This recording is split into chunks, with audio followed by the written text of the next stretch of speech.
So what first inspired you to become a writer? I really can't remember.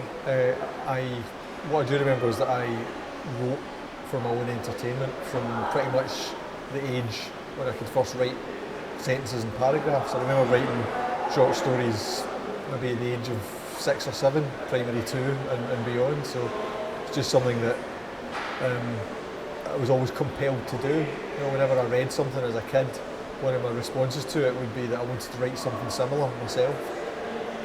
Okay.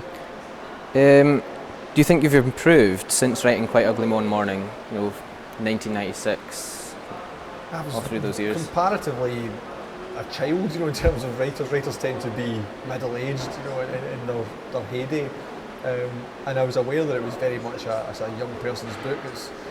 So I've matured a great deal. I don't know whether improved is the right word. I mean, I think my writing's more accomplished now, but at the same time, there was maybe more audacious and ballsy things I did back then, where you don't worry so much at that age. You just write down what comes to mind, and so sometimes I wish I still had that kind of impulsive purity about my writing. It was already mentioned beforehand in the classroom, but how do you come up with your book titles? Because they're very sort of out there. The titles just come from phrases that stick in my head usually. Often it's song titles. Quite Ugly One Morning was a song by the late Warren Zevon. Country of the Blind was a song by the Faith Brothers back in the 80s, and the book was referring to sort of 80s politics to some extent. So otherwise it's phrases that might leap to mind, like one fine day in the middle of the night and a big boy did it and ran away. These were sort of phrases I remember hearing as a kid. And I think the reason the phrases stick is it's phrases and statements that have got a kind of energy to them and a sort of sense of the manic and the anarchic about them. Yeah. It strikes me as a great starting point for a story. Is if the title's got that energy to it, then you'd imagine the story will too. Okay. How do your political views influence your writing?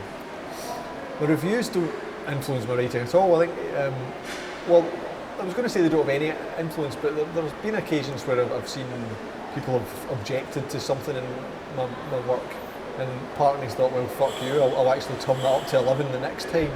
So I've never been inclined to respond in terms of curbing my style as a result of reviews, but I think there's part of you thinks, well, if I'm annoying people that I don't like, then I must be doing something right. Mm-hmm.